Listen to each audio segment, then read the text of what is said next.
All right, guys, it's your boy Dom, and we are back for Transfer Daily episode 9. It's kind of late on my end over in New York City. If you guys don't know, I live in New York City.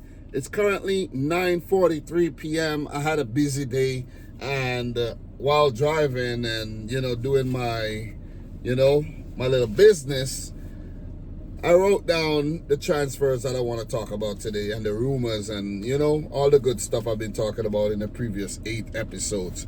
So, guys, thank you very much on getting the last episode close to 100 likes. We had 97 likes on the last episode. So, if you didn't watch episode 8, go back, check it out, and smash up the thumbs up button. The previous episode 7, wasn't so hot. But not every episode is going to be hot, you know what I mean?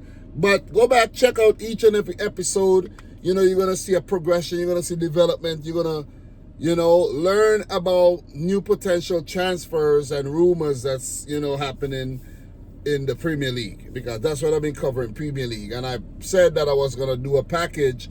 I want to do a package talking about the other leagues and the confirmed signings. I don't want to talk too much about the rumors from the other leagues right now unless they have something to do with the Premier League. So let's start it off. I don't want to be too long-winded in this episode, but I also want to make it hot. You see what I'm saying? So guys, stick around. I'll be talking a bit about the Florian Wirtz, the Liverpool transfer towards the back end of the video, so stick around. Watch the whole thing. Smash up the thumbs up button. Let's get this video to 75 thumbs up. I'm not going to reach too far to 100. Let's say 75. You know what I mean? Let's not put too much pressure on, I don't want to put too much pressure on myself. So let's start with Spurs.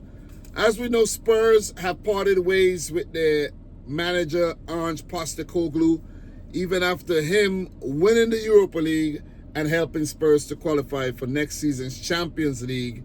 But the thing is, he was sacked because they placed 17th in the league and suffered 22 losses in the league. That was crazy. That's nuts. That's like, for a club of their stature, that's very poor.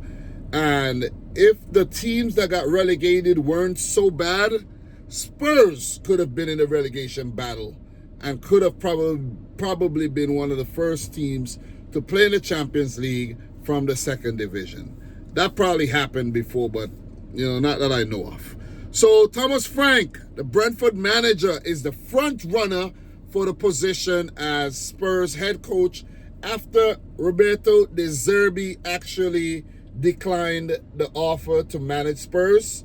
Former Brighton man, former Shakhtar Donetsk man. The Italian wants to stay at Olympique Marseille and continue with his project over there. He turned down Spurs.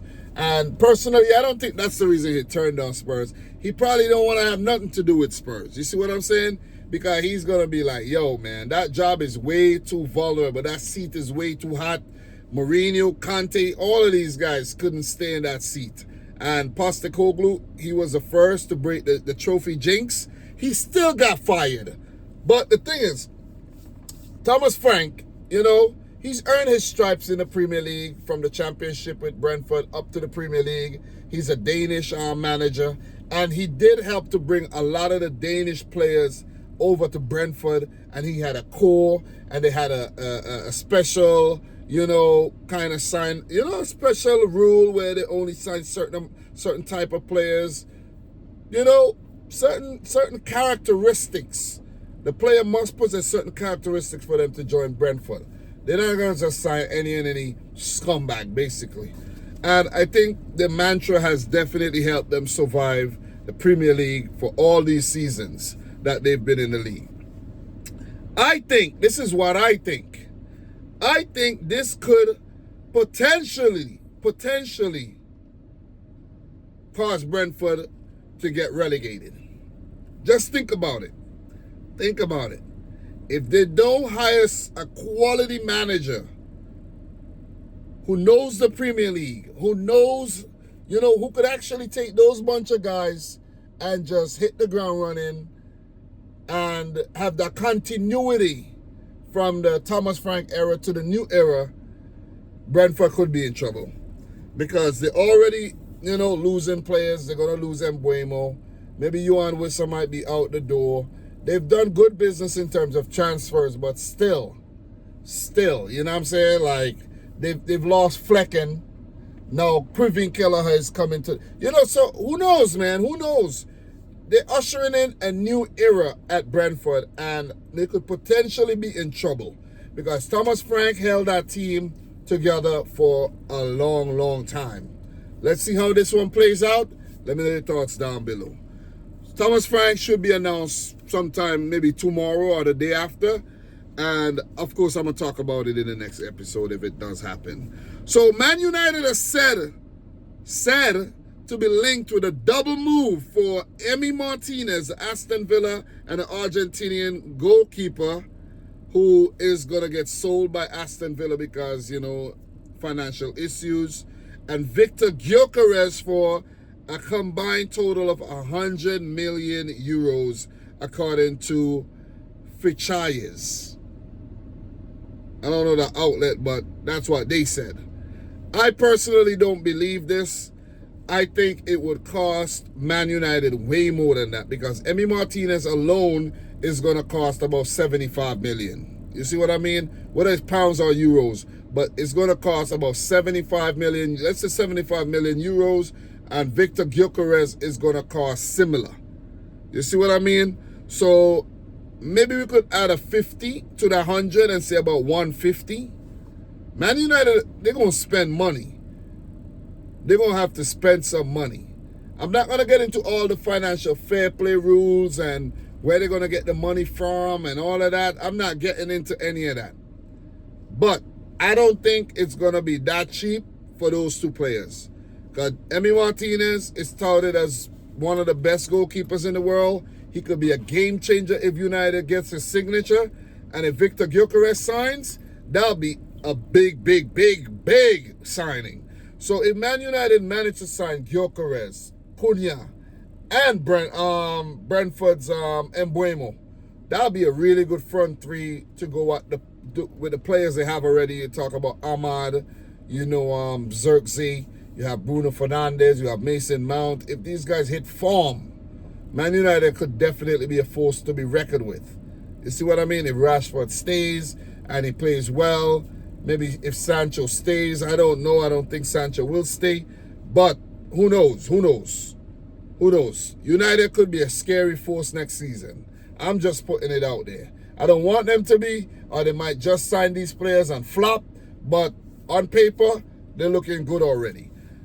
It's also been said that Dominic Calvert-Lewin is actually on Man United's radar. He is currently available for free after his contract with Everton is going to expire at the end of this month. So let's see where Dominic Calvert-Lewin ends up. Everton only paid $1.5 million for Dominic Calvert-Lewin, and he did repay their, their trust with a bunch of goals, especially in that season where Carlo Ancelotti was a manager.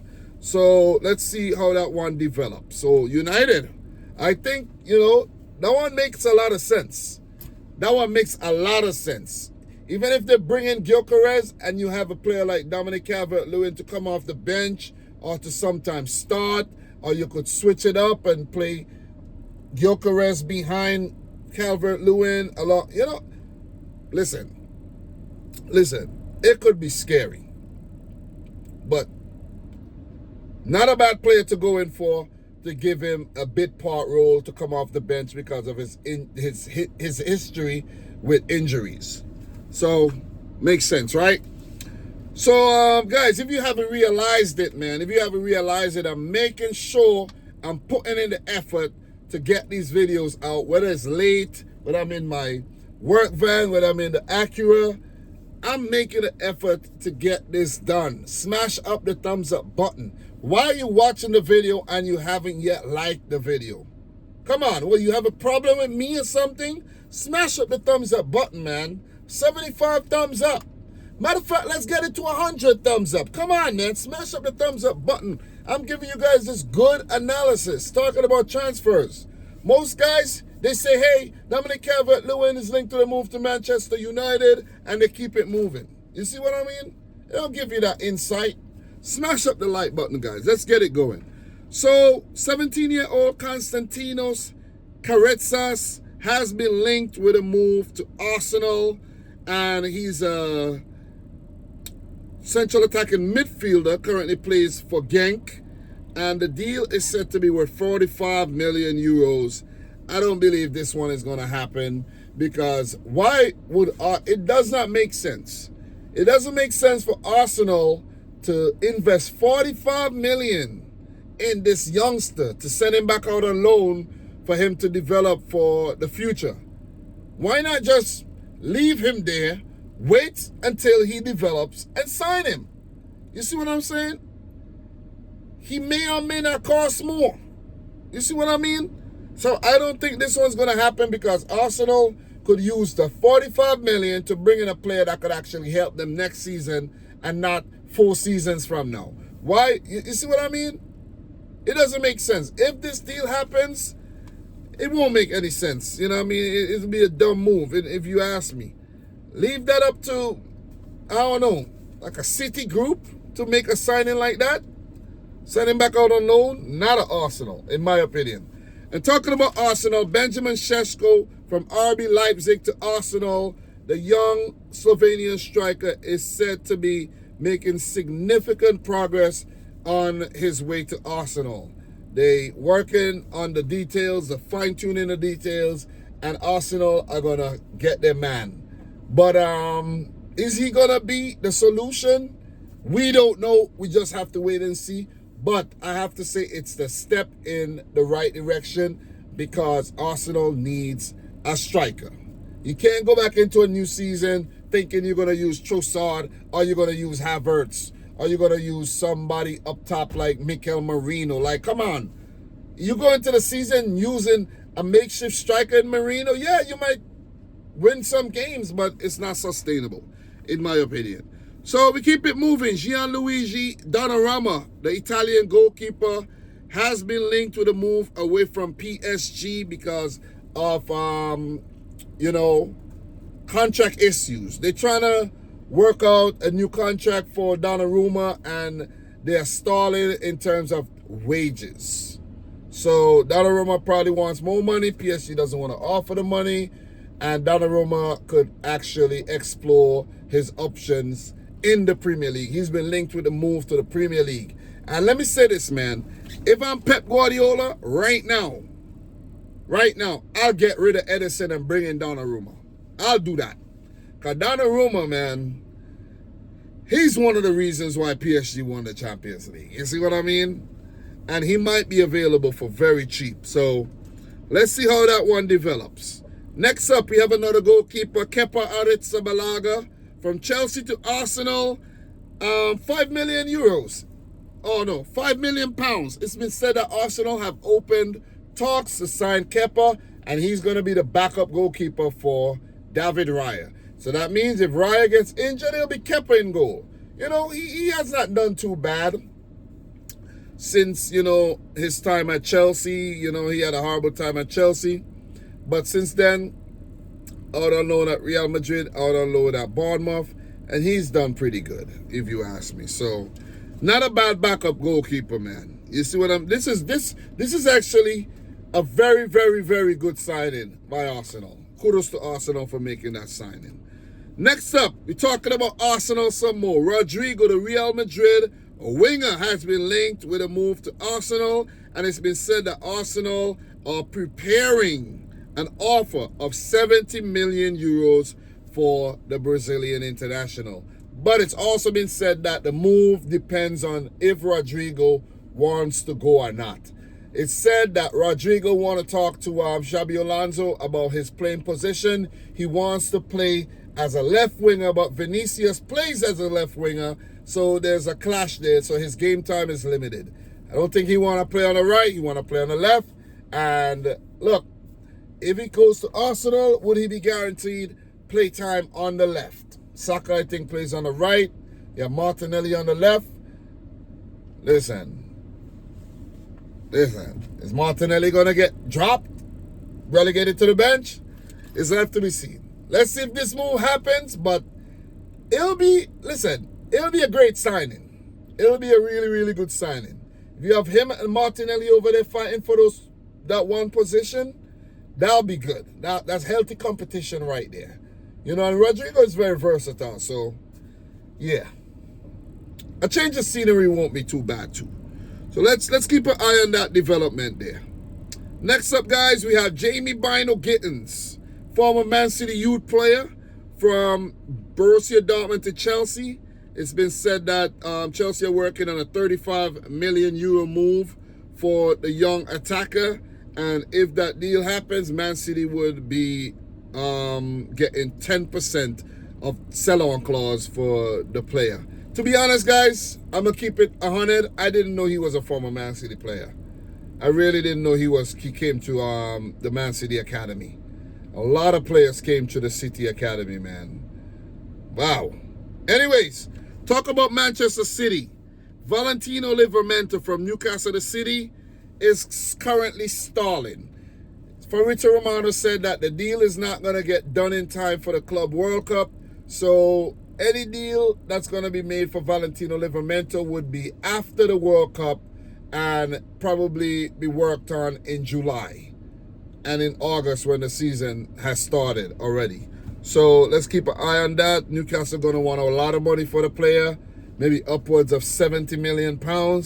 And I don't know if City are going to be willing to pay that type of money.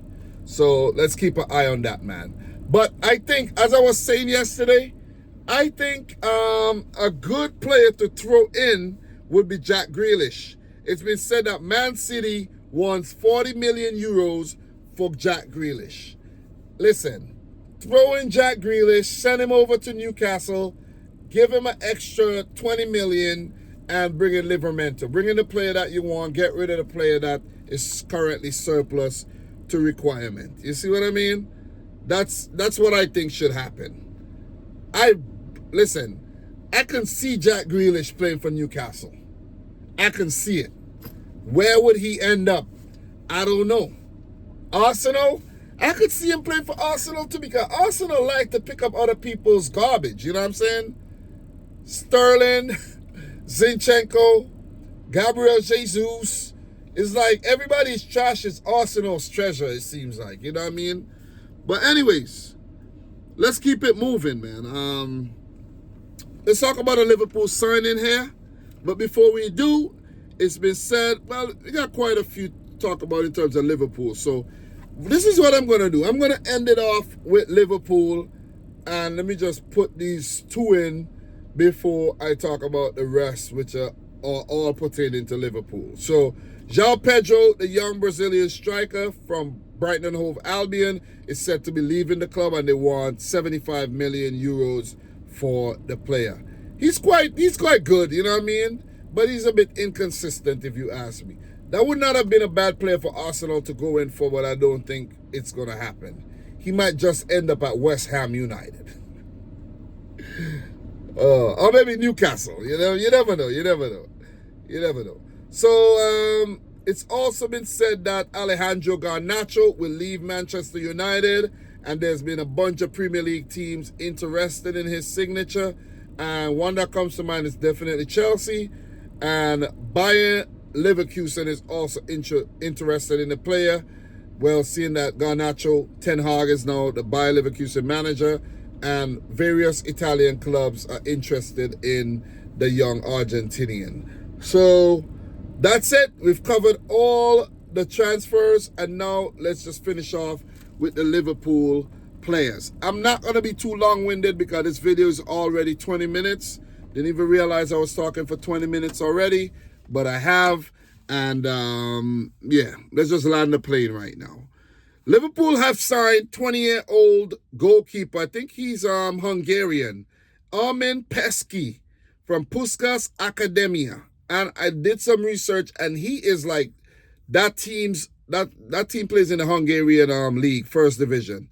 And he's like the #1 goalkeeper for his team.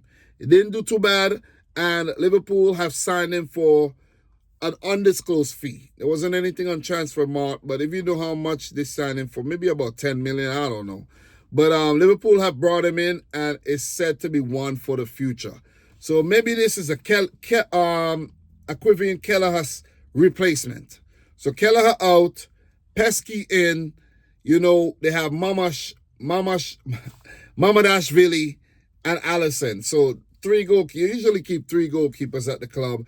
And then if Pesky's not in a match day team, then you set him down with an under 21, so he could keep his engine warm.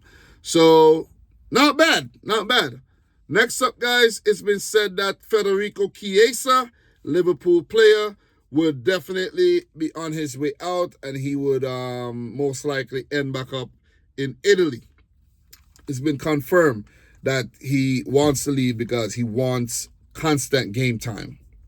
Hardly played last season, and he want to, get his career back on track by playing quite often. Might end up, who knows where he's going to end up. Could be Torino, could be Napoli.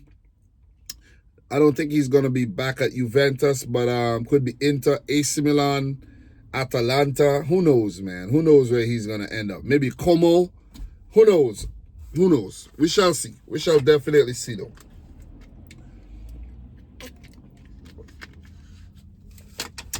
So, guys, it's been said that Liverpool are tracking the Alexander Isak situation at Newcastle, where he's currently, contract. They're trying to give him a new contract, and Liverpool are trying to monitor the situation in case the player isn't happy and wants a move. So Liverpool will be, keeping an ear open and maybe trying to talk to the player and get him over to play for Liverpool. So let's see how that one works out, though. And last but not least, guys, Florian Wirtz, 21-year-old German international attacking midfielder. He is on his way to Liverpool. It's been said that the deal is close to being completed. Here we go soon. And the big thing I really want to talk about is the fact that it's been said that the player snubbed Bayern Munich, just spat in their face and said, hell nah, I don't want to join you guys. I want to go to Liverpool. And that has definitely hurt Bayern and their ego. So I did find an article written by Christian Falk, and I want to actually look at it right now really, really quick. So it said one day ago, what Bayern were prepared to do to beat Liverpool to Florian Wirtz. I don't think it's that one. Let me see. Let me find it. Honest, that was the main reason why Florian Wirtz decided on Liverpool over FC Bayern. Let me see. Let me see. Oh, boy. Yeah, he probably moved it, though. But I'm probably looking for the wrong thing. I probably found the thing I needed.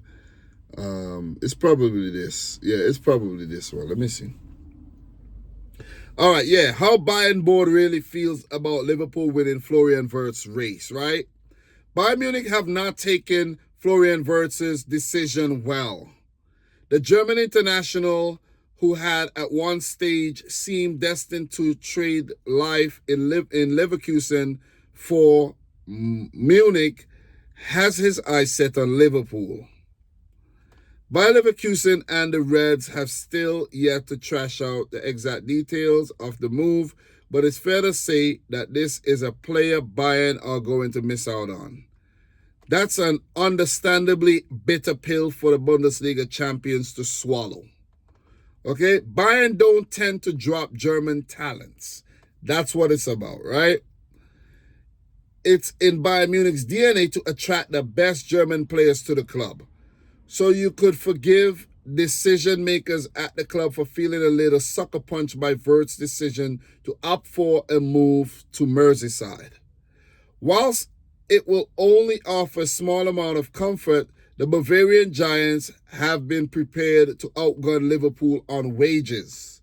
However, the attacking midfielder's move to England was not a question of money, but rather a sporting decision. And I quote, "It was a hard punch for the Bayern Munich bosses to miss out on Florian Wirtz." Christian Falk said that, right? You can understand the likes of Erling Haaland and Jude Bellingham deciding to leave Bundesliga for top clubs like Man City and Real Madrid outside of Germany, as they are not German. Going to Bayern Munich won't matter as much to them. But it's the first time that a German player decided against Bayern. They were interested, and I think this is really, really hard for Bayern Munich. It's disappointing to hear that it wasn't even a question of money. It's said that Wirtz will earn 20 to 22 million per year at Liverpool, and I think it's said to be 340K a week. Woo! It's a lot of money. Bayern offered more. They would have paid about 24 million a year, euros. So this is doubtly hard for FC Bayern to accept. So yeah, really wanted to read that one. And just to finish off, there are some questions to be raised over how Bayern managed to miss out on the footballer. Credit to Liverpool head coach Arne Slot for presenting the more convincing proposal to Florian Wirtz. At Anfield, the Liverpool star will be the beating heart of the team. But FC Bayern had a convincing argument of their own in the form of a friend and international colleague in Jamal Musiala. Is there not a world where the club could have replicated the international environment where the pair work in tandem? So they wanted to pair them up. It's a huge shame, but not a killing blow ahead of the 25-26 season. I wanted to read that one, and that was definitely the crux of the video. Just and a nice way to end. I know you Liverpool fans are buzzing because you're gonna get your man Florian Wirtz, and the Bayern Munich faithfuls are actually weeping as they would probably most likely have to face him in the Champions League. Next season. Yeah, most likely they will. So, guys, that's it for episode 9 of Transfer Daily. 27 minutes, a little longer than I wanted to, but I realized the last few episodes I'm talking more and more.